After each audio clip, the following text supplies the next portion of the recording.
Assim como o velho gravador de fita cassete, que aguardou décadas para ter sua voz ouvida, cada história tem o seu momento de vir à luz. E antes que a voz do passado rasgue o silêncio da nave desta igreja, fazemos um convite. Se histórias como a de Teresa, que revelam a força escondida no coração humano e as verdades que o tempo não apaga, tocam a sua alma, considere se inscrever no nosso canal. Assim, você se junta à nossa comunidade e não perde nenhum capítulo das vidas que por tanto tempo permaneceram em silêncio, mas que agora, finalmente, merecem ser contadas. Agora, voltemos ao silêncio tenso da paróquia de Monte Alegre do Sul, onde um segredo está prestes a abalar os alicerces de uma cidade inteira. O ar na paróquia de Nossa Senhora do Amparo estava denso, pesado com o cheiro de incenso antigo, cera de vela derretida e o perfume floral barato das devotas sentadas nos primeiros bancos. Era um domingo como qualquer outro em Monte Alegre do Sul. O sol da manhã entrava pelos vitrais, pintando o chão de pedra com manchas de luz rubi e safira. O padre Miguel, um jovem de óculos e fala mansa, terminava seu sermão sobre o perdão, suas palavras flutuando sobre as cabeças dos fiéis como uma bênção suave. Em um dos últimos bancos, sentada com a coluna ereta como o tronco de uma jabuticabeira centenária, estava Teresa Alves da Cunha.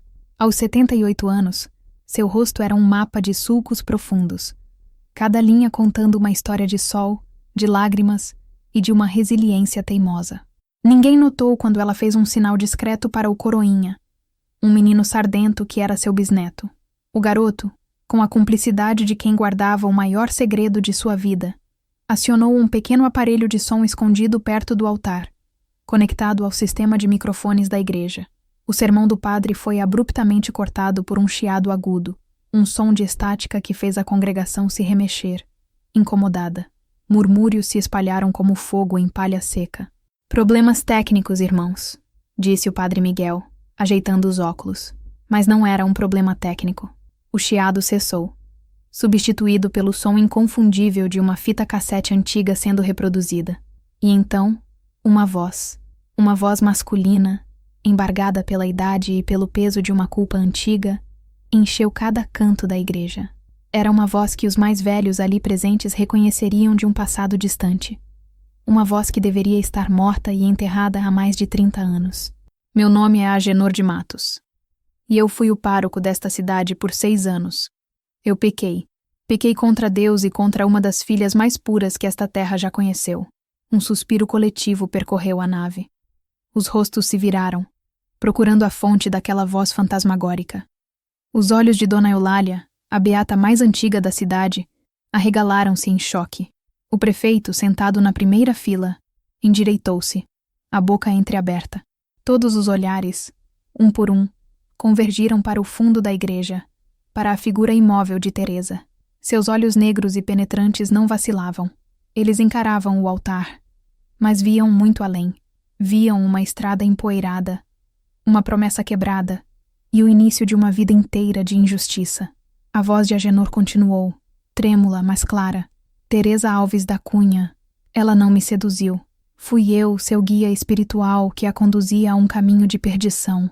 Fui eu que a amei em segredo e a abandonei em desgraça. E o filho que ela carregou, o menino que esta cidade a ensinou a odiar, era meu filho. O silêncio que se seguiu foi mais estrondoso do que qualquer grito. Era um silêncio feito de décadas de julgamento, de fofocas maldosas, de dedos apontados. Naquele instante, o tempo em Monte Alegre do Sul parou, e a verdade, por tanto tempo sufocada, finalmente respirou. Teresa permaneceu sentada, o coração batendo num ritmo calmo e firme. Aquela não era uma vingança, era uma absolvição. 58 anos antes, a vida de Teresa era tão previsível quanto o ciclo das estações no Vale do Rio do Peixe. O mundo dela era delimitado pela cerca de arame farpado do sítio de seu pai, pela porta da igreja e pelas sombras das montanhas que abraçavam Monte Alegre do Sul. Aos 20 anos, Teresa era uma moça de beleza silenciosa. Tinha os cabelos negros e espessos, presos numa trança pesada que lhe caía pelas costas, e olhos da cor de café forte, que pareciam absorver mais do que revelar. Sua pele, bronzeada pelo trabalho na roça, era lisa, e suas mãos, Embora calejadas de colher café e lavar roupa no córrego, eram ágeis e delicadas quando bordavam os panos de prato que sua mãe vendia na feira. Ela era a filha do meio de seu Inácio e Dona Laurinda, um casal de lavradores que media a riqueza em sacas de café e a virtude em horas de oração. Inácio era um homem duro, forjado pela terra. Suas palavras eram poucas, e suas regras, muitas. Para ele, uma mulher de bem era uma mulher invisível, que não ria alto, não olhava os homens nos olhos e cujo único sonho deveria ser um bom casamento arranjado por ele. Teresa, obediente por natureza, aceitava seu destino sem questionar. Passava os dias entre o fogão a lenha, a horta e os cuidados com os irmãos mais novos, e as noites, rezando o terço com a família, a voz um murmúrio suave acompanhando o coro monótono. Mas por trás da fachada de recato, havia uma alma sonhadora. Quando estava sozinha, lavando a roupa nas pedras lisas do riacho, ela observava a água correr, imaginando para onde iria. O rio não tinha cercas. Ele seguia seu curso, livre, contornando obstáculos, até encontrar o mar. Às vezes, ela cantava baixinho, melodias que inventava na hora, sobre pássaros e estrelas, canções que morreriam ali mesmo, abafadas pelo som da correnteza. Seu maior prazer era ler. Escondia debaixo do colchão de palha os poucos livros que conseguia emprestados da filha do farmacêutico. Romances de capa mole, com histórias de amores impossíveis em lugares distantes. Eram seu único vislumbre de um mundo onde as mulheres tinham voz e os sentimentos eram mais importantes que as regras. A vida social de Teresa se resumia à missa de domingo. Era a única vez na semana em que podia vestir seu melhor vestido, de chita florida, e ver outras pessoas além da família. A igreja era o centro do universo de Monte Alegre. Era lá que os negócios eram fechados em voz baixa, que os namoros eram iniciados com trocas de olhares furtivos e que as reputações eram construídas ou destruídas com a mesma facilidade. Teresa sentava-se sempre no mesmo banco com sua mãe e irmãs, a cabeça baixa, as mãos unidas sobre o colo, um exemplo de modéstia. Ela não sabia, mas aquele lugar sagrado, o único refúgio que conhecia, estava prestes a se tornar o palco do maior conflito de sua vida. A tranquilidade de seus dias estava com as horas contadas, prestes a ser perturbada pela chegada de um forasteiro que mudaria para sempre o curso de seu rio. A notícia chegou como a maioria das novidades em Monte Alegre, aos pedaços, carregada pela fofoca. O velho padre Anselmo, um homem frágil cujo sermão já não passava de um sussurro inaudível, seria finalmente substituído. O bispado de São Carlos enviaria um padre novo, um homem jovem, estudado, cheio de energia. A cidadezinha se agitou. As beatas se perguntavam se ele seria rigoroso o suficiente. As moças casadoiras, em segredo, se perguntavam se seria bonito. Padre Agenor de Matos chegou numa tarde empoeirada de outono, num jipe que parecia tão deslocado quanto ele entre as carroças e bicicletas da rua principal. Ele não se parecia em nada com os padres que a cidade estava acostumada a ver. Tinha pouco mais de 30 anos. Era alto e esguio, com cabelos castanhos que insistiam em cair sobre a testa e olhos de um verde surpreendente, da cor do lodo no fundo do rio. Sua batina parecia limpa e bem passada, mas era seu sorriso que o diferenciava. Não era o sorriso benevolente e distante de um homem de Deus. Era um sorriso franco, aberto, que alcançava os olhos e parecia convidar a conversa. Sua primeira missa foi um evento. A igreja, que andava meio vazia, lotou. Teresa estava lá, espremida entre a mãe e uma tia. Quando o padre Agenor subiu ao púlpito, um silêncio curioso se instalou. E então ele falou. Sua voz era diferente. Não tinha o tom cantado e monótono de padre Anselmo. Era uma voz barítono, clara e forte, que preenchia o espaço sem esforço. E o que ele dizia também era diferente. Falava de um Deus de amor, não de castigo. Falava de comunidade, de ajuda mútua, de encontrar a fé nas pequenas coisas do dia a dia, no pão compartilhado, na terra arada, no sorriso de uma criança. Teresa, que sempre ouviu os sermões como um zumbido de fundo, encontrou-se prestando atenção. Ele olhava para a congregação e, por um instante, seus olhos verdes encontraram os dela. Foi um momento fugaz, sem significado, mas que fez o coração dela dar um tropeço inesperado. Ela baixou o olhar imediatamente, sentindo o rosto esquentar, como se tivesse sido pega fazendo algo errado. Nos dias que se seguiram, a presença do padre Agenor transformou a rotina da paróquia. Ele organizou um grupo de jovens, iniciou uma campanha para reformar o telhado da igreja e começou a visitar as famílias dos sítios mais distantes, algo que padre Anselmo não fazia há anos. Ele conversava com os lavradores sobre as colheitas, tomava café com as donas de casa e sabia o nome de todas as crianças. Ele era carismático, inteligente e parecia genuinamente interessado na vida daquelas pessoas. Para Teresa, ele era uma figura de um mundo distante, o mundo dos livros que ela lia em segredo. Ele falava de teologia, mas também de literatura e de música. Ele era a personificação de tudo o que sua vida não era: instruído, viajado, livre. Observá-lo de longe tornou-se um passatempo secreto, uma pequena centelha de cor em sua rotina cinzenta. Ela não ousava sonhar, não ousava desejar. Ele era um homem de Deus, intocável. Um abismo de sotaina e votos sagrados os separava. Mas o destino, com sua ironia cruel, já começava a construir uma ponte sobre esse abismo. A ponte começou a ser construída com pequenas pedras de encontros casuais. Teresa, junto com outras moças da cidade, era frequentemente chamada para ajudar na igreja, limpar os castiçais de prata, arrumar as flores no altar, bordar as toalhas para a liturgia. Eram tarefas que ela sempre fizera, mas agora tinham um novo elemento. Padre Agenor estava sempre por perto. Ele não apenas supervisionava, ele participava, ajudava a carregar os baldes de água, opinava sobre a cor das fitas e, o mais importante, conversava. Ele perguntava sobre a família dela, sobre o trabalho na roça, elogiava a delicadeza de seu bordado. E, ao contrário dos outros homens que conhecia, ele parecia realmente ouvir suas respostas.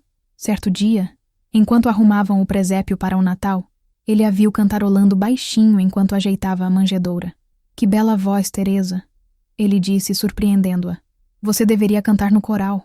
Teresa ficou vermelha como um pimentão. "Eu não, seu padre. Tenho vergonha."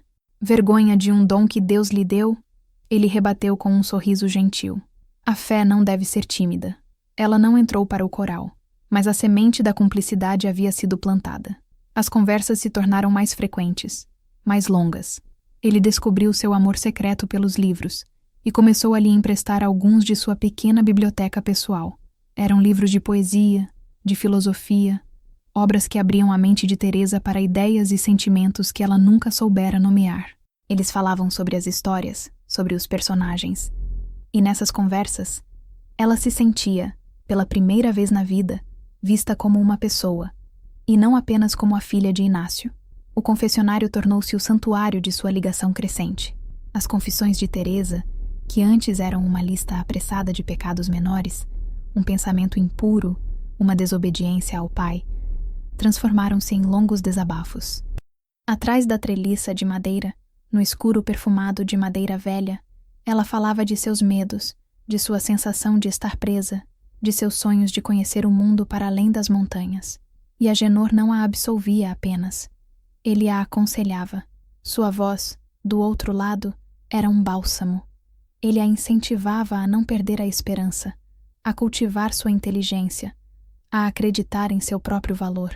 "Deus não nos quer pequenos, Teresa. Ele nos quer plenos", ele disse uma vez. Esses momentos eram o ponto alto de suas semanas. A intimidade que crescia entre eles era puramente espiritual, ou assim eles se diziam. Era uma conexão de almas, abençoada pela santidade do lugar, mas o coração humano tem suas próprias leis, e a linha entre o sagrado e o profano é, por vezes, perigosamente tênue. Um dia, ao final de uma confissão particularmente emotiva, quando ela chorava baixinho por uma briga com o pai, ele estendeu a mão através da pequena abertura da treliça. Sem pensar, ela colocou a sua sobre a dele. O toque foi breve, um simples roçar de pele, mas foi como um relâmpago no escuro. A corrente elétrica que passou entre eles não tinha nada de espiritual. Era humana. Terrivelmente, maravilhosamente humana. Ambos recuaram as mãos como se tivessem se queimado. Naquela tarde, ao sair da igreja, Teresa sabia que algo irrevogável havia mudado. O pecado não era mais uma palavra dita no confessionário. Era uma possibilidade viva, pulsando em suas veias. O calor do desejo, uma vez aceso, arde sob a superfície como brasas sob as cinzas. Teresa e Agenor passaram as semanas seguintes numa dança cuidadosa de aproximação e recuo. Havia uma nova consciência em seus olhares, uma tensão nos silêncios. Evitavam ficar sozinhos. Mas o destino parecia conspirar para uni-los. Um encontro casual na praça. Uma troca de livros na porta da casa paroquial. Cada momento carregado de um significado não dito. A explosão veio durante os preparativos para a festa de São Roque, o padroeiro da cidade. A comunidade inteira se mobilizou. Havia barracas de quermesse para montar, bandeirinhas para cortar e uma procissão para organizar. A igreja era o epicentro da atividade, um turbilhão de gente, barulho e cheiro de milho cozido. Teresa foi encarregada de decorar o andor do santo, uma tarefa de prestígio. Ela passou dias trançando guirlandas de flores do campo e prendendo fitas de cetim. Na véspera da festa, a noite já havia caído e a igreja estava quase vazia. Apenas algumas poucas mulheres terminavam os últimos detalhes. Teresa estava na sacristia, um cômodo fresco e silencioso nos fundos da igreja, guardando os tecidos restantes. A sala cheirava a alfazema e a vinho de missa. A única luz vinha de uma lâmpada nua pendurada no teto, projetando sombras longas nas paredes de pedra. Ela estava de costas para a porta quando ouviu passos. Virou-se e viu Agenor parado no umbral, observando-a. O barulho da quermesse lá fora parecia distante, abafado. "Está ficando lindo, Teresa", ele disse, a voz mais baixa que o normal. "Você tem mãos de fada." "Obrigada, padre", ela respondeu, o coração começando a acelerar. Tentou voltar ao seu trabalho, dobrando um pedaço de veludo, mas suas mãos tremiam. Ele entrou na sacristia e fechou a porta atrás de si. O clique suave da tranca ecoou na sala silenciosa. Teresa sentiu um arrepio percorrer sua espinha. Ele caminhou lentamente até ela, parando a apenas um passo de distância. O ar entre eles vibrava. "Eu não consigo mais, Teresa", ele sussurrou, a voz rouca de emoção. "Não consigo mais fingir que o que sinto por você é apenas o afeto de um pastor por sua ovelha." Os olhos dela se encheram de lágrimas. Era a confissão que ela temia e desejava na mesma medida. "Padre, não podemos." "Eu sei", ele disse, e a agonia em seu rosto era real. "Eu sei que é um pecado. Eu sei que estamos condenados. Mas quando olho para você, eu vejo tudo o que me falta. Eu vejo a vida que eu nunca poderei ter." Ele ergueu a mão e, com uma delicadeza infinita, tocou seu rosto. O polegar dele traçou a linha de sua mandíbula, enviando ondas de calor por todo o seu corpo. Era a primeira vez que um homem, além de seu pai ou irmãos, a tocava com tamanha ternura. Todo o seu ser, treinado para o recato e a negação, gritava perigo. Mas seu coração, faminto por afeto, se rendia. Ela não se afastou. Em vez disso, inclinou o rosto na palma da mão dele, fechando os olhos. Foi uma rendição silenciosa. Naquele momento, na penumbra da sacristia, ao som abafado da festa lá fora, eles cruzaram a fronteira. Ele se inclinou e seus lábios se encontraram. O beijo não foi apressado ou faminto, mas lento, profundo, cheio de uma tristeza e um desejo acumulados. Era o sabor da fruta proibida, doce e amargo ao mesmo tempo. Era o som do céu e do inferno colidindo dentro deles. E ambos sabiam, com uma certeza terrível, que a partir daquele beijo não haveria mais volta. O primeiro beijo foi como a quebra de uma represa. A torrente de sentimentos, contida por tanto tempo por votos sagrados e convenções sociais, jorrou com uma força avassaladora. O que se seguiu foi um período de felicidade febril e culpa corrosiva, uma existência dupla vivida nas sombras. Monte Alegre do Sul, com seus olhos e ouvidos em toda parte, tornou-se um campo minado que eles precisavam atravessar com o máximo cuidado. Seus encontros eram raros e arriscados, roubados da rotina. Aconteciam tarde da noite, na casa paroquial, depois que a cidade adormecia. Teresa saía de casa com o pretexto de visitar uma tia doente, o coração martelando contra as costelas a cada cachorro que latia, a cada janela que se iluminava.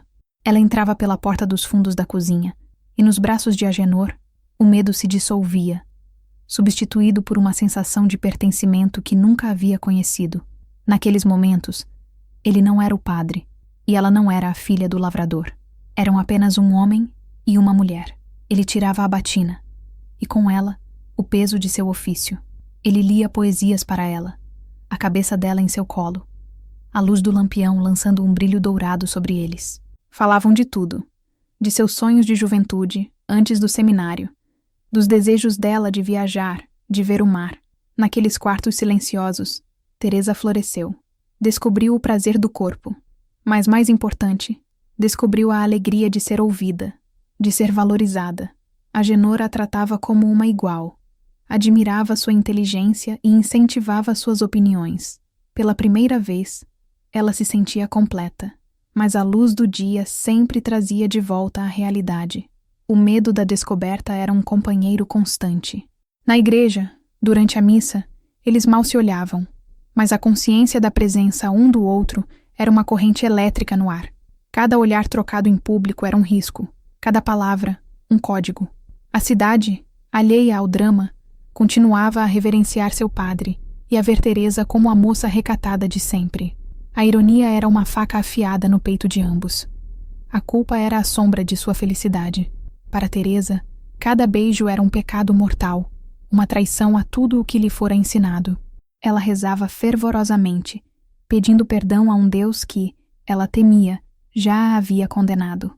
Para Agenor, o conflito era ainda mais profundo. Ele estava traindo seu voto, sua vocação, o próprio Deus a quem dedicara sua vida. Havia noites em que ele se afastava dela, atormentado, andando de um lado para o outro no quarto, murmurando sobre danação e sacrilégio. "O que estamos fazendo, Teresa?" Ele perguntava, as mãos nos cabelos. "Isso é uma loucura. Eu sei." Ela respondia, o coração apertado. "Mas viver sem você, isso também não seria um tipo de inferno?" A lógica dela, simples e poderosa, sempre o trazia de volta.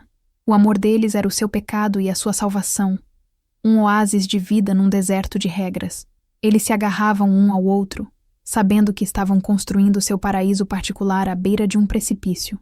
Ignoravam os sinais de perigo, o chão tremendo sob seus pés, cegos pela intensidade de um amor que, por sua própria natureza, estava destinado a não durar. A natureza tem um ritmo implacável, indiferente aos segredos e medos humanos. A primavera chegou ao vale, cobrindo os campos com um tapete de flores frágeis e enchendo o ar com o zumbido das abelhas. Para Teresa, no entanto, a estação da renovação trouxe consigo um terror frio e crescente.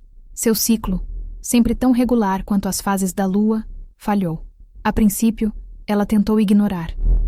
Era o nervosismo, o estresse de sua vida dupla.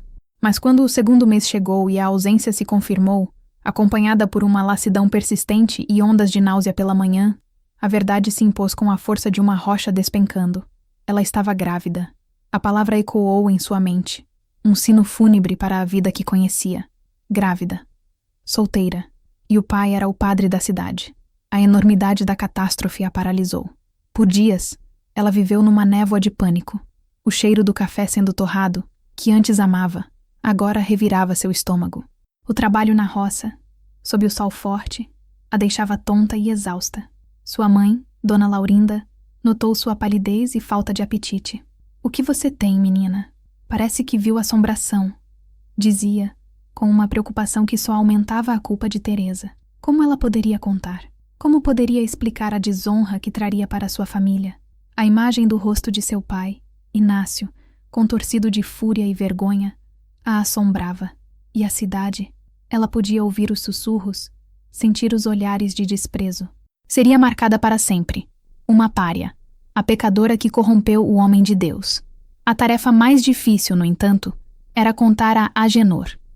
Ela adiou o quanto pôde. O medo do que a reação dele poderia ser a corroendo por dentro. E se ele a rejeitasse? E se o amor deles não fosse forte o suficiente para suportar o peso daquela realidade? Finalmente, numa noite chuvosa, quando o som dos pingos no telhado de zinco parecia ecoar o tumulto em seu coração, ela foi ao encontro dele.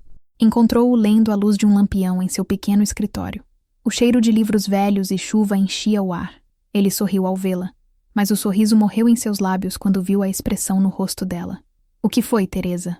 Você está pálida", ele disse, levantando-se e vindo ao seu encontro. As palavras não saíam.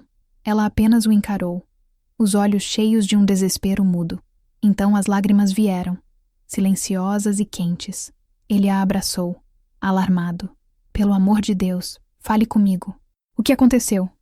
Com a voz embargada, mal um sussurro, ela finalmente disse: "Agenor, eu estou esperando um filho seu." Ele se afastou dela, apenas um passo, mas foi como se um abismo se abrisse entre eles. O rosto dele perdeu toda a cor. Ele olhou para ela, depois para o crucifixo pendurado na parede, depois para as próprias mãos, como se nunca as tivesse visto antes. O silêncio na sala era ensurdecedor, quebrado apenas pelo som da chuva lá fora. Teresa prendeu a respiração, o coração congelado no peito, esperando a sentença. Cada segundo daquele silêncio era uma tortura, um prego a mais em seu caixão. O futuro de ambos, e da pequena vida que crescia dentro dela, dependia da próxima palavra que sairia dos lábios dele. O silêncio de Agenor se estendeu por um tempo que pareceu uma eternidade para Teresa. Ela viu um turbilhão de emoções passar pelos olhos dele, choque, medo e algo que se parecia com desespero. Ele passou as mãos pelo cabelo, o gesto de um homem encurralado. Por um momento terrível, ela pensou que ele a mandaria embora, que a renegaria ali mesmo. Seu mundo inteiro se equilibrava na ponta de uma agulha. Mas então, ele pareceu tomar uma decisão. A expressão de pânico em seu rosto foi substituída por uma determinação sombria.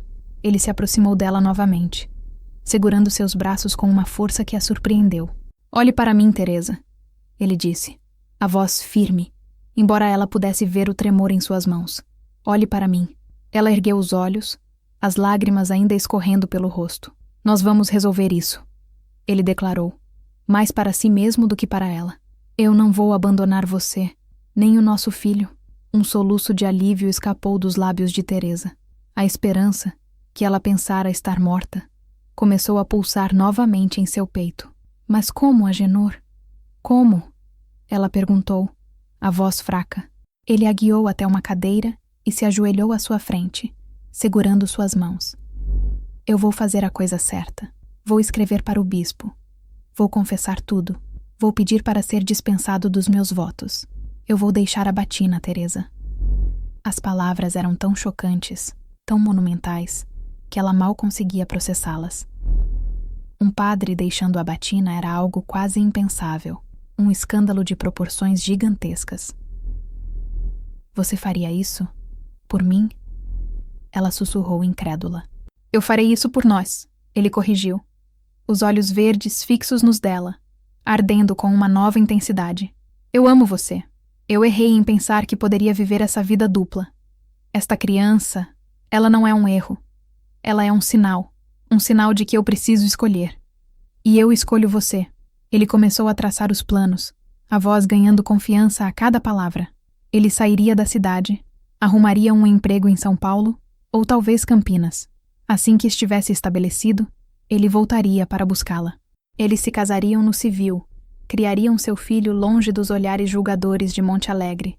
Ele pintou um quadro de uma vida nova, uma vida de família, de normalidade. Uma vida onde eles não precisariam mais se esconder. Teresa ouvia, fascinada, querendo acreditar com todas as suas forças. A promessa dele era uma tábua de salvação no meio do oceano de medo em que se afogava. Ele a fez jurar que manteria o segredo por mais alguns dias, apenas o tempo necessário para que ele pudesse organizar sua partida e contatar o bispado. "Ninguém pode saber ainda, você entende? Seria um desastre." Ele insistiu. "Confie em mim. Dê-me uma semana. Na próxima segunda-feira eu terei uma solução." Ela concordou, o coração transbordando de uma mistura de medo e uma felicidade vertiginosa. Naquela noite, ao se despedirem na porta dos fundos, o beijo dele foi diferente. Não tinha a urgência febril de antes, mas a ternura solene de um juramento. Enquanto caminhava de volta para casa sob a chuva fina, Teresa sentia o peso do mundo em seus ombros, mas também a leveza de uma promessa. Ela não estava mais sozinha. Agenor resolveria tudo. Ele era um homem bom, um homem de palavra. Ela se agarrou a essa crença com a fé de uma devota. Era a única coisa que a mantinha de pé. Os dias que se seguiram foram os mais longos da vida de Teresa. Ela viveu em um estado de suspensão, o corpo presente na rotina do sítio, mas a mente longe, no futuro que Agenor havia pintado para ela.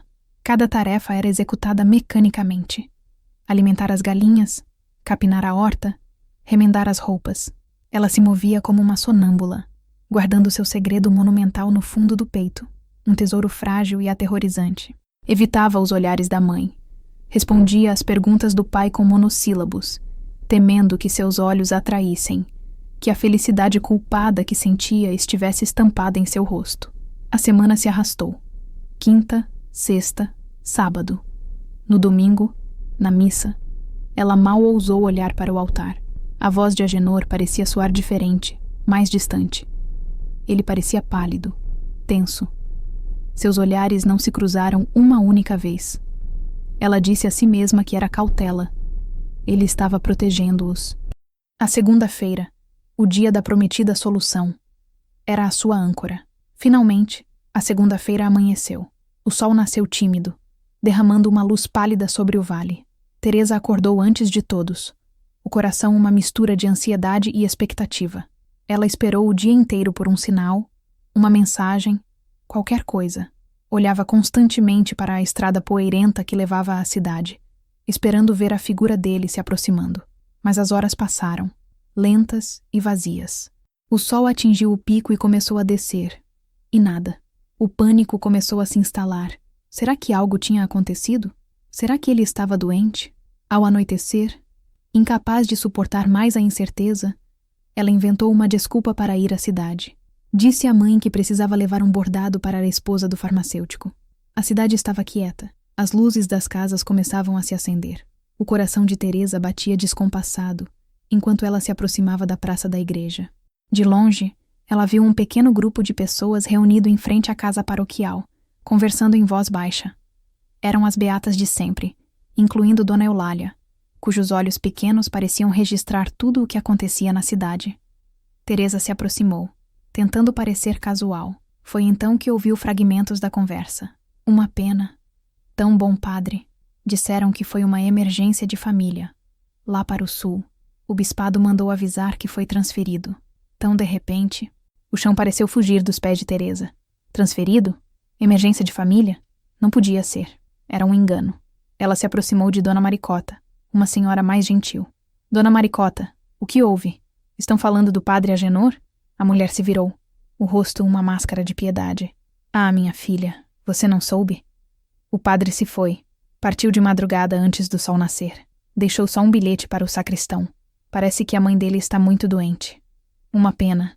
Vamos sentir falta. Teresa ficou parada, incapaz de se mover. O mundo ao seu redor girava.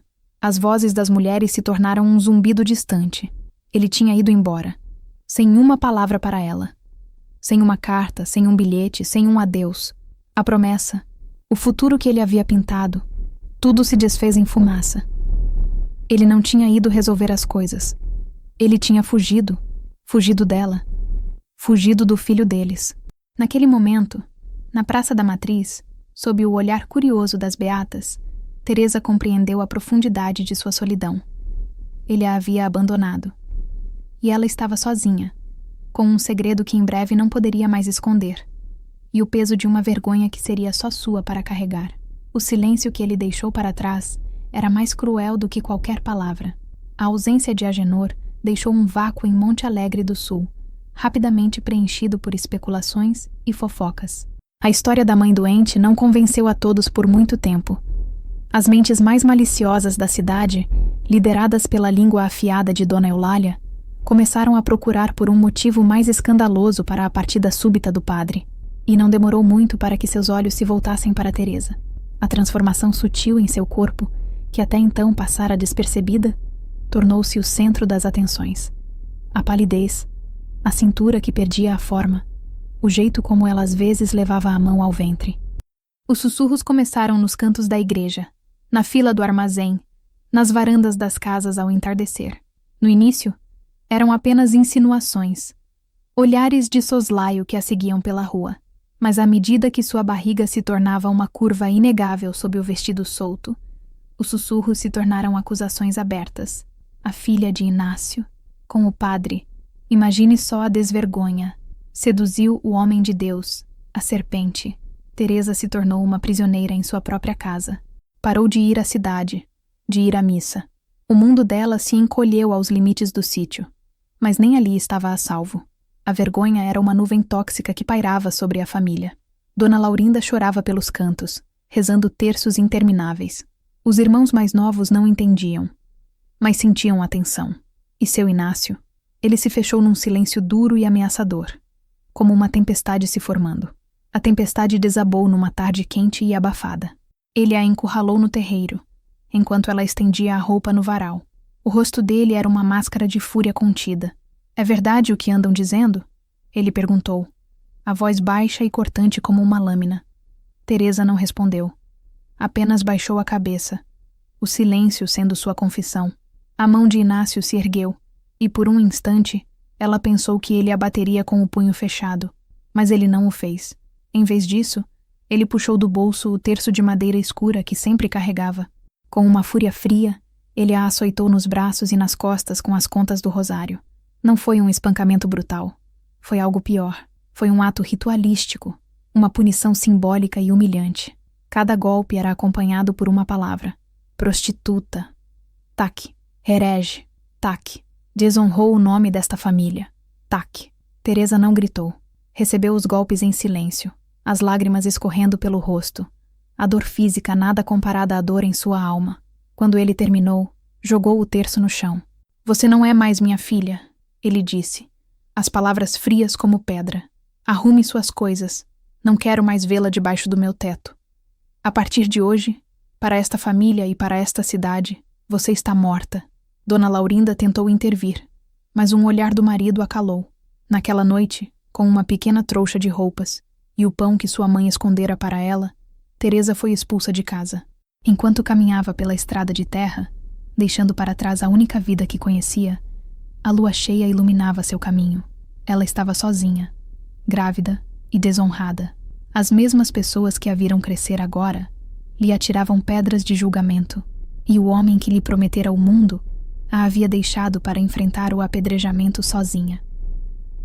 A noite em que Teresa foi expulsa de casa foi a mais longa de sua vida. A escuridão do campo, que antes lhe era familiar e reconfortante, agora parecia cheia de ameaças. Os sons dos grilos e dos sapos eram como um coro zombeteiro. Cada sombra de árvore parecia um monstro à espreita. Ela não tinha para onde ir. As portas de parentes e amigos estavam fechadas. A mancha em sua reputação era contagiosa, e ninguém ousaria desafiar a sentença de seu Inácio. Ela caminhou por horas, sem rumo, os pés descalços doendo nas pedras da estrada.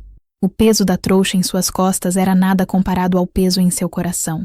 A fome começou a apertar, e o frio da madrugada a fazia tremer. Ela se encolheu sob a copa de um grande ipê, a barriga proeminente tornando difícil encontrar uma posição confortável. Ali, sob as estrelas, ela chorou. Chorou pela família que perdeu, pelo homem que a enganou, pela inocência que lhe fora roubada. E chorou por aquela pequena vida dentro dela, que não tinha culpa de nada e já nasceria marcada pelo pecado da mãe. Ao amanhecer, a fome e a exaustão a forçaram a se mover. Ela seguiu o curso do Rio do Peixe, sabendo que onde havia água, havia vida. Depois de muito andar, avistou uma pequena casa de pau a pique na beira do rio, com fumaça saindo da chaminé. Era a casa de Jurema, uma mulher mais velha, viúva, que vivia sozinha, e era conhecida na região por ser parteira e curandeira. As pessoas a procuravam quando precisavam, mas também a mantinham à distância, com um misto de respeito e desconfiança. Jurema não se importava com as fofocas da cidade. Com o resto de coragem que lhe sobrava, Teresa bateu na porta. Jurema abriu, uma mulher pequena, de pele enrugada pelo sol e olhos tão escuros e sábios quanto o fundo do rio. Ela olhou para Teresa, para a barriga, para o desamparo em seu rosto, e pareceu entender tudo sem que uma palavra fosse dita. "Entre, menina. Você está com cara de quem andou a noite toda", disse Jurema, a voz rouca como folhas secas. Naquela pequena casa com chão de terra batida, Teresa encontrou sua primeira fagulha de bondade. Jurema lhe deu um prato de angu quente com couve e um catre para descansar. Não fez perguntas. Apenas cuidou dela. Teresa ficou com Jurema por algumas semanas. Em troca de abrigo e comida, ajudava nos afazeres. Buscava água no rio, cuidava da pequena horta, aprendia sobre ervas e chás. Jurema lhe ensinou sobre a força da natureza, sobre os ciclos da vida e da morte. Mas Teresa sabia que não podia ficar ali para sempre. Precisava encontrar seu próprio caminho, seu próprio sustento. Um dia, seguindo o rio, ela chegou a um vilarejo vizinho, um lugar pequeno onde sua história não era conhecida. Viu as mulheres lavando roupa nas pedras da margem e ofereceu sua ajuda. Sua força e disposição logo lhe renderam trabalho. Começou a lavar roupa para as famílias mais abastadas da pequena vila. Era um trabalho duro, de sol a sol, que deixava suas mãos em carne viva e suas costas doendo. Mas era um trabalho honesto. Com o pouco dinheiro que ganhava, alugou um cômodo minúsculo nos fundos de uma venda. Era úmido e escuro, mas era seu.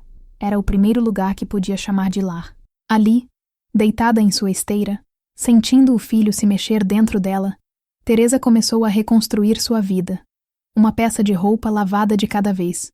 A estrada havia sido cruel, mas o rio, com sua constância, lhe ensinara a continuar fluindo, apesar dos obstáculos. A gravidez avançava, e com ela, a solidão de Teresa se aprofundava. No pequeno cômodo que alugara, as noites eram longas e silenciosas, preenchidas apenas pelos seus pensamentos e pelos movimentos cada vez mais fortes do bebê. Ela conversava com ele, cantava as mesmas melodias que costumava cantar no riacho, contando-lhe sobre o mundo, mas omitindo a tristeza que o cercava. Aquele filho era tudo o que lhe restava, a única conexão com o amor que um dia sentira e a única razão para continuar lutando.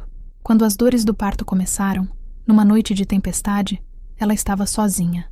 O céu era rasgado por relâmpagos e o som dos trovões abafava seus gemidos. O medo a dominou. Ela pensou em Jurema, em sua mãe. Estava apavorada com a ideia de enfrentar aquilo sem ajuda. Arrastando-se, conseguiu chegar à casa da dona da venda, uma senhora gorda e de bom coração chamada Zilda, que, vendo seu estado, amparou-a e chamou a única parteira da vila. Foi um parto longo e difícil. Teresa, enfraquecida pela má alimentação e pelo trabalho exaustivo, lutou com todas as suas forças. Na madrugada, quando a tempestade lá fora finalmente se acalmou, o choro forte de um bebê encheu o pequeno quarto. Era um menino, saudável, de pele morena e com um tufo de cabelo preto e liso. Quando a parteira colocou o bebê em seus braços, todo o sofrimento, toda a vergonha e toda a solidão dos últimos meses se dissiparam. Ao olhar para aquele pequeno rosto, para aquelas mãozinhas perfeitas que se agarravam ao seu dedo, Teresa sentiu um amor tão avassalador, tão puro, que curou as feridas mais profundas de sua alma. Aquele era o seu filho, seu, carne da sua carne, sangue do seu sangue. Ele não era a prova do seu pecado, era a prova da sua força. Como vai se chamar? Perguntou Dona Zilda, enxugando o suor da testa de Teresa com um pano úmido. Teresa olhou para o filho, que agora mamava com avidez. Ela pensou por um momento. Não daria a ele o nome do pai, o nome do homem que os abandonara. Daria a ele um nome forte, um nome que não carregasse nenhuma sombra do passado. Ronaldo, ela disse, a voz firme. Ele vai se chamar Ronaldo. Na certidão de nascimento, no espaço destinado ao nome do pai, ela mandou que escrevessem ignorado. Aquela palavra, fria e burocrática, era um escudo. Protegia seu filho da verdade dolorosa e a protegia de ter que pronunciar o nome de Agenor. A partir daquele dia, a vida de Teresa ganhou um novo centro. Sua luta não era mais apenas pela sobrevivência, mas pelo futuro de Ronaldo. Cada peça de roupa que ela esfregava na tábua de lavar, cada calo em suas mãos, era por ele. Ela o criaria para ser um homem bom, um homem honesto, um homem melhor que o pai. Olhando para o filho adormecido em seu colo, Teresa fez uma promessa silenciosa. Ninguém jamais o faria se sentir envergonhado por sua origem. Ela seria pai e mãe para ele. E seu amor seria suficiente para preencher qualquer ausência. Os anos que se seguiram foram uma tapeçaria tecida com fios de trabalho árduo e pequenas alegrias. Teresa e Ronaldo viveram uma vida simples, quase à margem da sociedade do pequeno vilarejo. A condição de mãe solteira de Teresa a mantinha em uma posição de isolamento. As outras mulheres eram educadas, mas distantes. Ninguém a convidava para festas de batizado ou para as conversas na porta da igreja. Teresa não se importava. Seu universo era Ronaldo, e o amor que tinha por ele era um escudo contra o preconceito velado do mundo. Ela continuou lavando roupa para fora. Acordava antes do sol, preparava o café de Ronaldo e depois passava o dia debruçada sobre o tanque, as mãos perpetuamente enrugadas pela água e pelo sabão. À noite, enquanto o menino fazia seus deveres da escola sob a luz fraca de um lampião, ela costurava e remendava roupas para ganhar um dinheiro extra. O cansaço era seu companheiro constante, uma dor crônica nas costas e nos ombros. Mas bastava um olhar para o filho, para seus cabelos escuros e olhos vivos, para que suas forças se renovassem. Ronaldo cresceu um menino quieto e observador. Desde cedo, ele entendeu, sem que ninguém precisasse lhe dizer, que eles eram diferentes. Ele via as outras crianças com seus pais e sentia a ausência de uma figura masculina em sua vida. As perguntas vieram, inevitáveis. Mãe, por que eu não tenho pai? Onde ele está? Teresa preparara-se para essa pergunta por anos. Ela o sentava em seu colo e, com uma voz suave, contava-lhe uma versão editada da verdade. Dizia que o pai dele fora um homem bom, que tivera que fazer uma longa viagem para muito longe e que não pôde voltar. Não havia mentira em suas palavras, apenas omissão. Ela não queria plantar a semente do ódio ou do ressentimento no coração do filho. Mas ele amava você, meu filho. Mais do que tudo, ela sempre concluía, e essa parte, ela acreditava ser verdade. Pelo menos o amor que existira naquelas noites clandestinas. Apesar da ausência e das dificuldades, Ronaldo era um menino feliz. O amor de Teresa era um alicerce sólido. Ela o ensinou a ler antes mesmo de ele ir para a escola, usando as letras dos jornais velhos que forravam as prateleiras. Ensinou-o a ser gentil, a respeitar os mais velhos e a nunca, jamais, baixar a cabeça para ninguém. Quando Ronaldo se tornou adolescente, começou a trabalhar como ajudante na única oficina mecânica da cidade. Ele tinha um talento nato para consertar motores, uma habilidade de entender como as peças se encaixavam. O cheiro de graxa impregnou-se em suas roupas e em suas mãos, mas era o cheiro da dignidade, do trabalho honesto. Com seu primeiro salário, ele comprou um vestido novo para a mãe. Teresa chorou ao recebê-lo, não pelo vestido em si, mas pelo que ele representava, o fruto do esforço do seu menino, a prova de que ela havia conseguido. Durante todos esses anos, Teresa nunca mais voltou a Monte Alegre do Sul. A cidade de sua infância era uma ferida fechada, que ela não ousava tocar. A memória de Agenor foi enterrada fundo em seu coração, coberta por camadas de tempo e de silêncio. Ela se concentrou no presente, no filho que se tornava um homem forte e bom diante de seus olhos. Acreditava que o passado estava morto e enterrado, sem saber que ele, como as raízes profundas de uma árvore, continuava vivo sob a terra, esperando o momento certo para brotar novamente. Aos 25 anos, Ronaldo já não era mais o menino quieto que fazia perguntas sobre o pai. Tornara-se um homem feito, alto e forte, com os ombros largos de quem passa os dias lidando com motores pesados. As mãos, permanentemente manchadas de graxa, eram o símbolo de seu ofício. Ele havia se tornado o melhor mecânico da região. As pessoas vinham de cidades vizinhas para que ele consertasse seus carros e tratores. Com o tempo, juntou dinheiro e comprou a oficina de seu antigo patrão, que se aposentara. Ronaldo era um homem de poucas palavras, assim como o avô que nunca conheceu, mas sua quietude não era a de um homem duro. Era a calma de alguém seguro de si, que não precisava de alarde para mostrar seu valor. Era respeitado na cidade não apenas por sua competência, mas por sua honestidade e bondade. Nunca explorava um cliente e sempre ajudava quem estava em apuros, consertando um motor em troca de uma cesta de legumes ou simplesmente perdoando a dívida de um lavrador que tivera uma colheita ruim. Ele era ferozmente protetor com a mãe. A maior motivação de sua vida era garantir que Teresa tivesse uma velhice tranquila, livre das dificuldades que marcaram sua juventude. Assim que a oficina começou a dar lucro, ele a proibiu de lavar roupa para fora. Construiu uma casa simples, mas confortável, para os dois, com um pequeno jardim nos fundos, para que ela pudesse cultivar suas flores e ervas. Ver a mãe sentada na varanda, ao entardecer, cuidando de seus vasos de gerânio, era a maior recompensa de Ronaldo. A sombra do pai ausente ainda existia, mas já não era uma dor aguda. Tornara-se uma parte de quem ele era.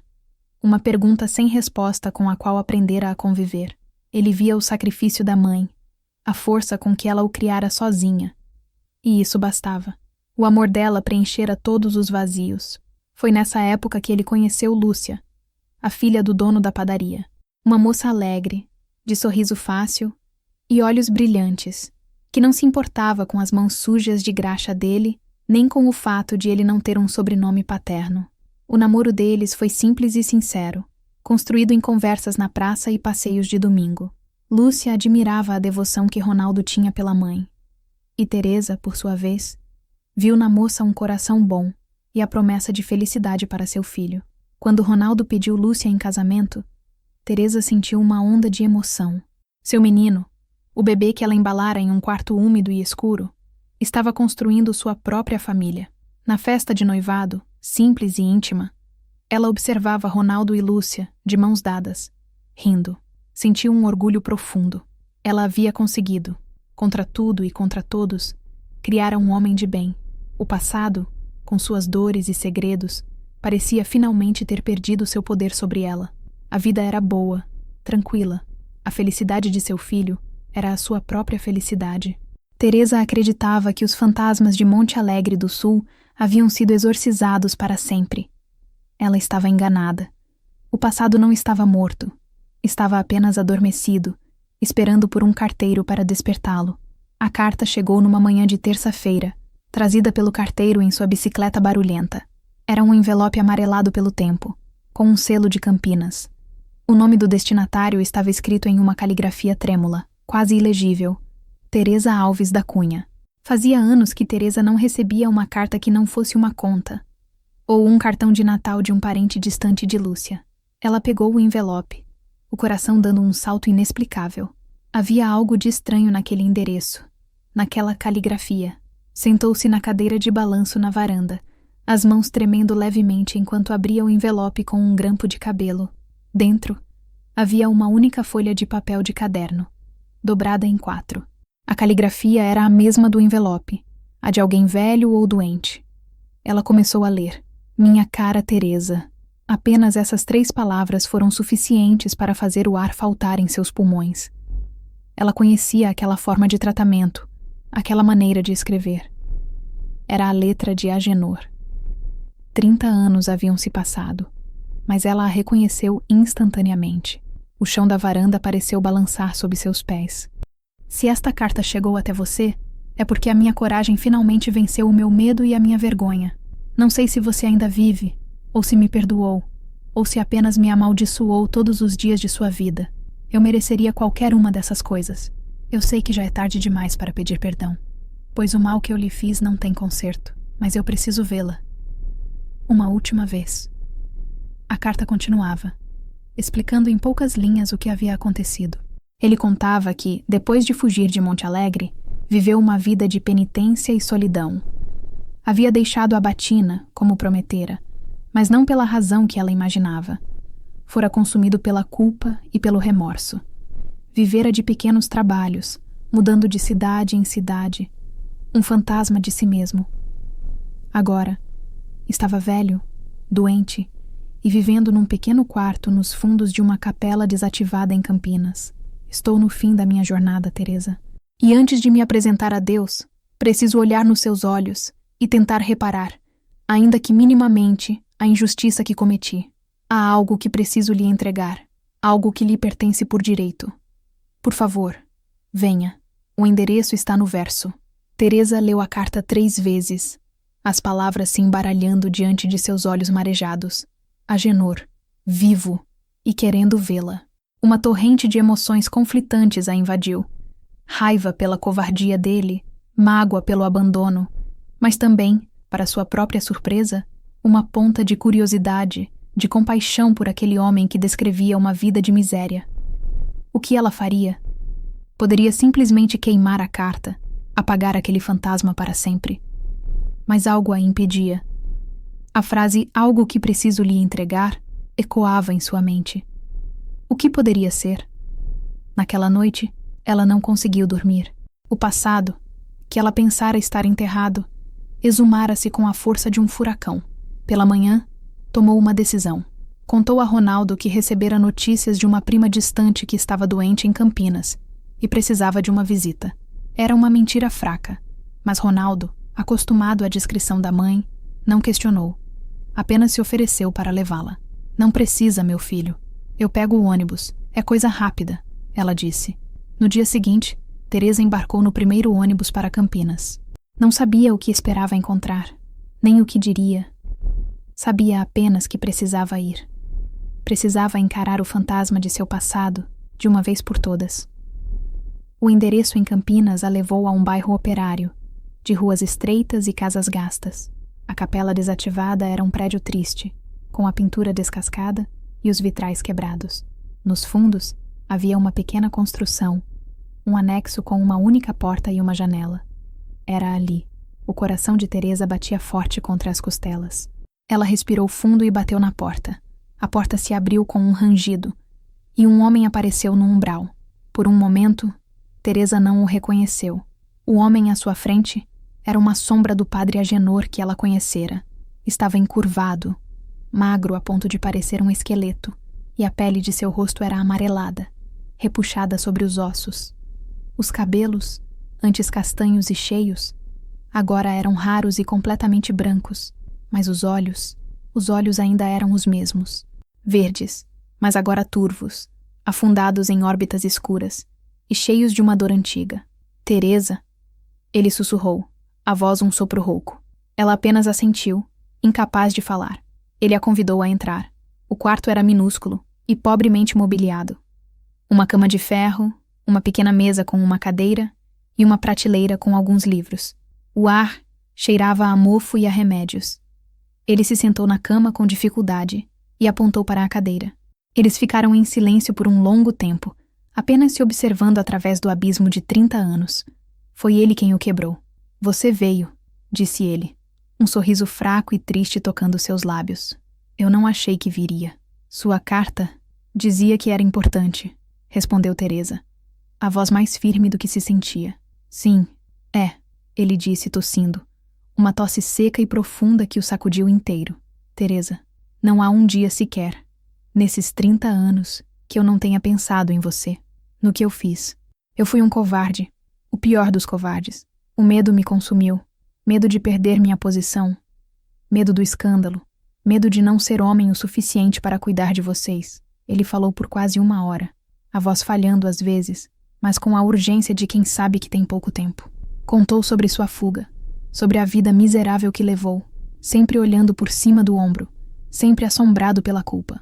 Contou que soube do nascimento do menino por um antigo colega de seminário e que rezava por ele todas as noites. Teresa ouvia em silêncio, o coração um nó apertado no peito. A raiva que ela guardara por tantos anos começou a se dissolver, substituída por uma imensa e avassaladora piedade. Aquele homem à sua frente já havia sido punido. A vida o punira de uma forma muito mais cruel do que ela jamais poderia desejar. Finalmente, ele se inclinou e pegou uma pequena caixa de madeira de debaixo da cama. Estava empoeirada, com o verniz rachado. Ele a estendeu para Teresa. "Isto é para você", disse ele. "Eu fiz há alguns anos quando percebi que a doença estava me levando. Eu fui a um gravador e fiz a minha confissão. A verdadeira." Teresa abriu a caixa. Dentro havia uma única fita cassete. "Está tudo aí", ele continuou, a respiração ofegante. "A nossa história, o meu pecado, a sua inocência, o nome do nosso filho. Eu conto tudo. É a única herança que posso deixar para ele. A verdade, para que ele saiba que não foi fruto de um erro, mas de um amor que eu fui fraco demais para honrar." Teresa pegou a caixa. O peso daquela fita em suas mãos era o peso de uma vida inteira. "Use-a como quiser", ele sussurrou, exausto. "Queime-a, se preferir.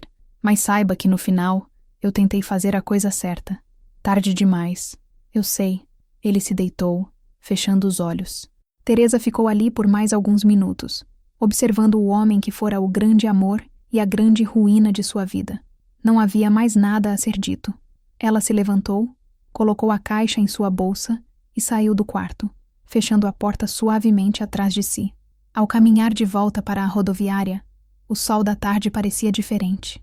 A verdade, que ela carregara sozinha por tanto tempo, agora tinha uma voz, e estava em suas mãos. A viagem de volta para casa foi um borrão. Teresa sentou-se na janela do ônibus, a paisagem passando por ela sem que a registrasse. A pequena caixa de madeira em seu colo parecia queimar. Ela a segurava com as 2 mãos, como se contivesse algo sagrado e perigoso ao mesmo tempo. A voz de Agenor. A verdade. Chegou em casa ao anoitecer. Ronaldo e Lúcia a receberam com preocupação, notando sua palidez e o olhar distante. Ela os tranquilizou com um aceno de mão, dizendo que estava apenas cansada da viagem, e se refugiou em seu quarto. Por vários dias, a caixa permaneceu intocada sobre sua cômoda. Teresa a olhava, a circulava, mas não tinha coragem de ouvir o que estava gravado ali. Tinha medo. Medo de reviver a dor, medo da voz dele, medo do poder que aquelas palavras poderiam ter. O que ela faria com aquela confissão? A vida estava tranquila. Ronaldo estava feliz, prestes a se casar. Para que desenterrar o passado? Para que abrir velhas feridas? Mas a curiosidade e a necessidade de um encerramento foram mais fortes. Numa tarde, quando estava sozinha em casa, ela pegou o velho radiogravador que Ronaldo guardava na garagem, um aparelho que não era usado há anos. Com as mãos trêmulas, colocou a fita cassete no compartimento e apertou o botão play. O som de chiado e estática precedeu a voz. E então, ele estava ali, no quarto com ela. A voz de Agenor, mais velha, mais fraca, mas inconfundivelmente a sua.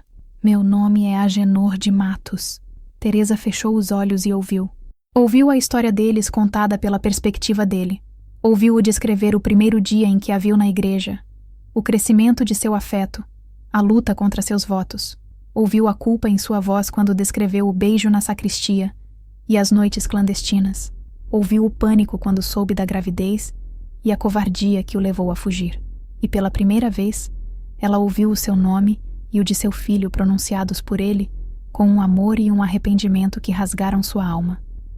E o filho que ela carregou, a quem eu nunca tive a coragem de conhecer, mas que eu sei se chama Ronaldo, ele é meu filho. E o meu maior arrependimento nesta vida é não ter sido digno de ser seu pai. A fita terminou, e o gravador fez um clique, mergulhando o quarto no silêncio.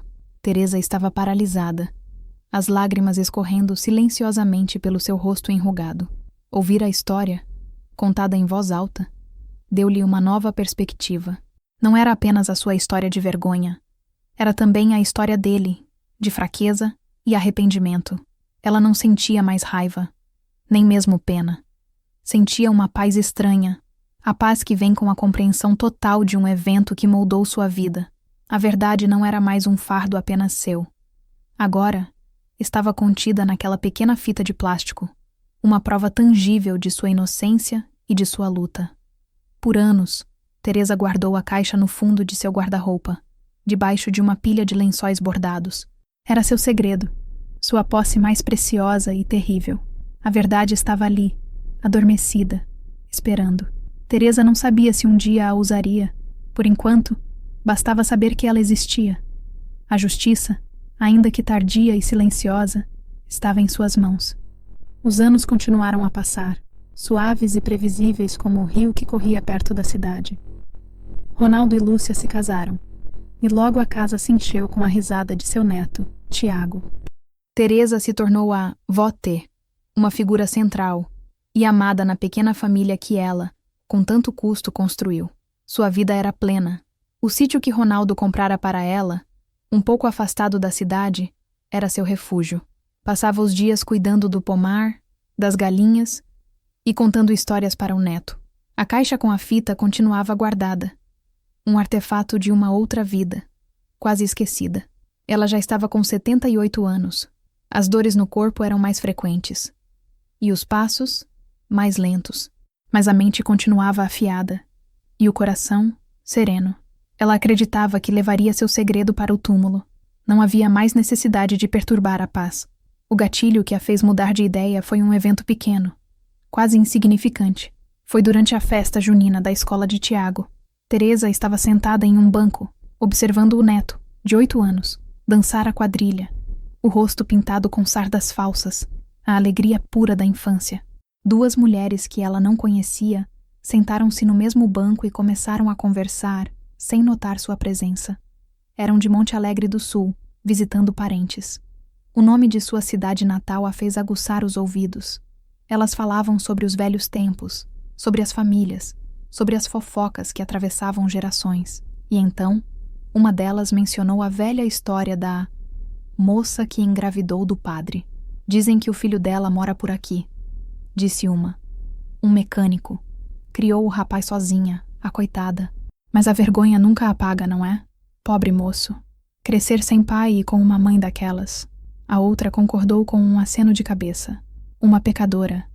Diziam que ela era uma tentação. O diabo em forma de mulher, que fez o pobre padre se perder. Teresa sentiu o sangue gelar em suas veias. 58 anos. Quase 6 décadas. E a mentira ainda estava viva. A mancha em seu nome ainda existia, passada de geração em geração como uma lenda macabra. Ela olhou para Tiago, seu neto, correndo em sua direção, o rosto sorridente e inocente. E se um dia ele ouvisse essa história? E se um dia ele sentisse vergonha da avó, da bisavó que ele nunca conheceu a história verdadeira? Naquele momento, algo mudou dentro dela. Não era mais sobre ela.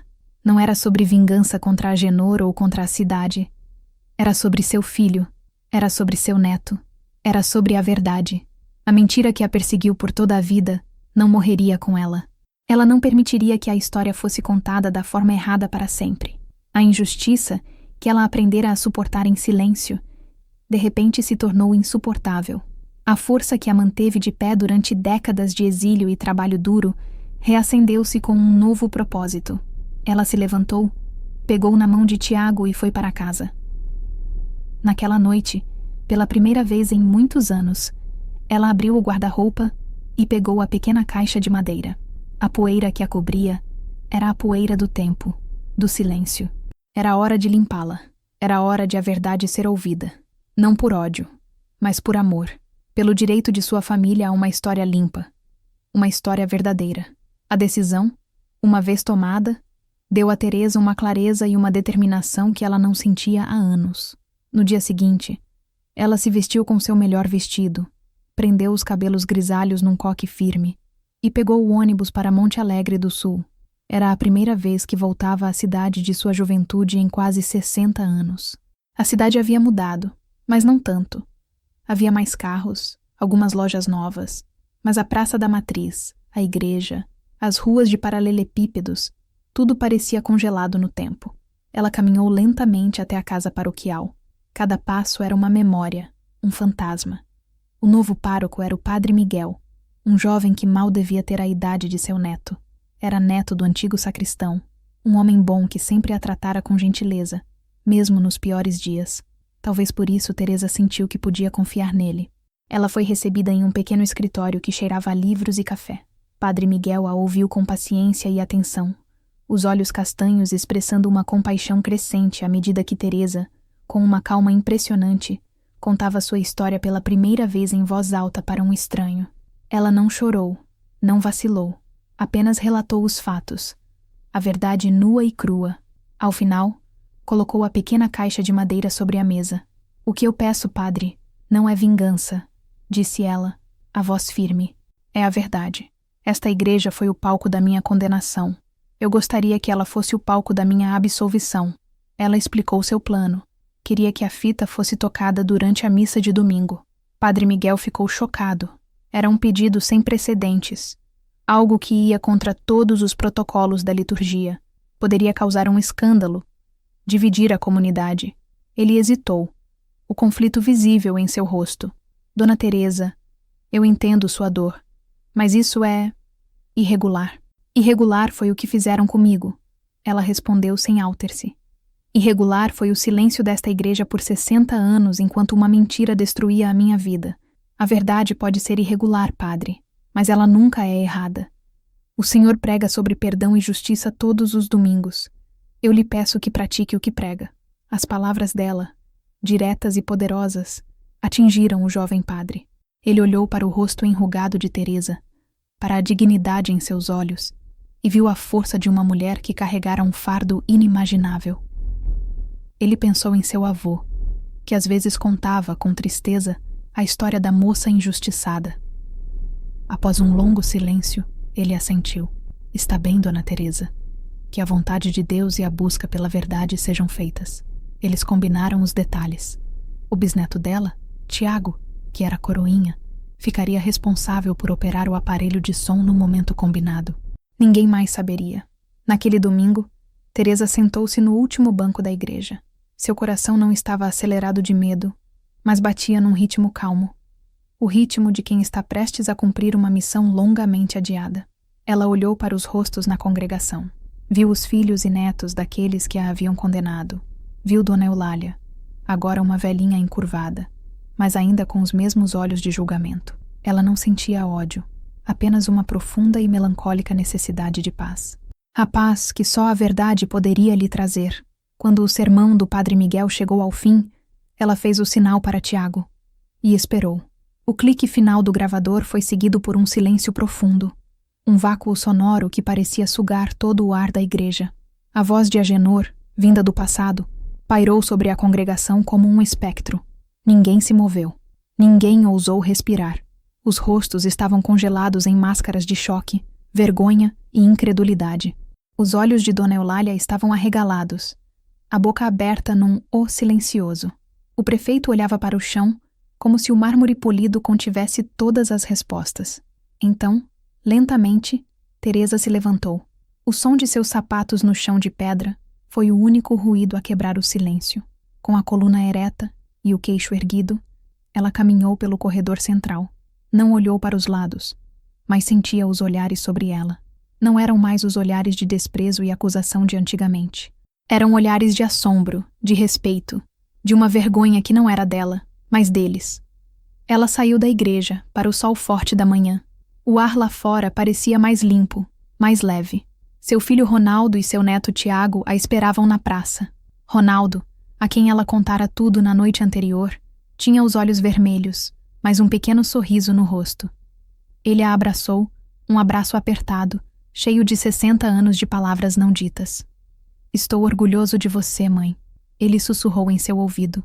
Teresa não voltou para casa imediatamente. Ela caminhou até o velho cemitério da cidade e parou diante dos túmulos de seus pais.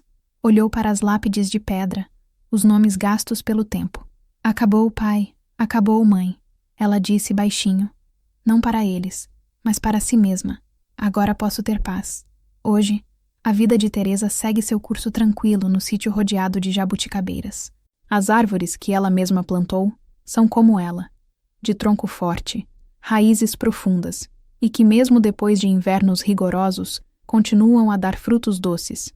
A história da confissão na igreja se espalhou, e Teresa se tornou uma espécie de lenda viva. As pessoas não a chamam mais de pecadora, chamam-na de Dona T da Confissão, um título dito com um misto de reverência e temor. Alguns vizinhos vêm lhe pedir conselhos. Mães solteiras, mulheres em dificuldades. Elas veem em Teresa não uma pária, mas um símbolo de resiliência. Ela as acolhe com um café forte e uma palavra de conforto, mas sem dar lições de moral.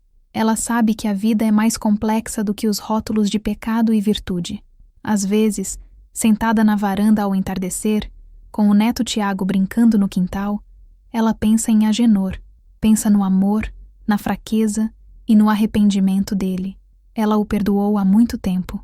Entendeu que o maior pecado não é amar, nem mesmo errar. O maior pecado é a covardia que leva à injustiça, o silêncio que permite que a mentira floresça.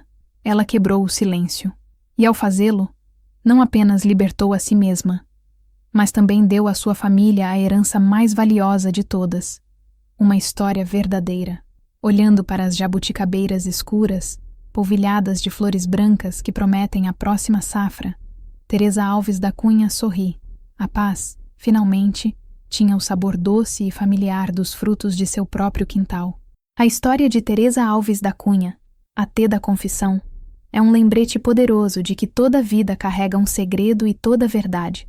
por mais tempo que leve, anseia pela luz. É a prova de que a força mais impressionante muitas vezes reside nos corações mais silenciosos. Se a jornada dela ressoou em você, se a coragem dessa avó o inspirou de alguma forma, deixe o seu like para que mais pessoas conheçam sua incrível história de resiliência. Comente abaixo o que você sentiu ao ouvir sua confissão.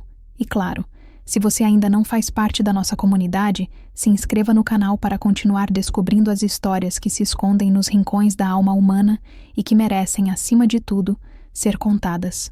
Até a próxima!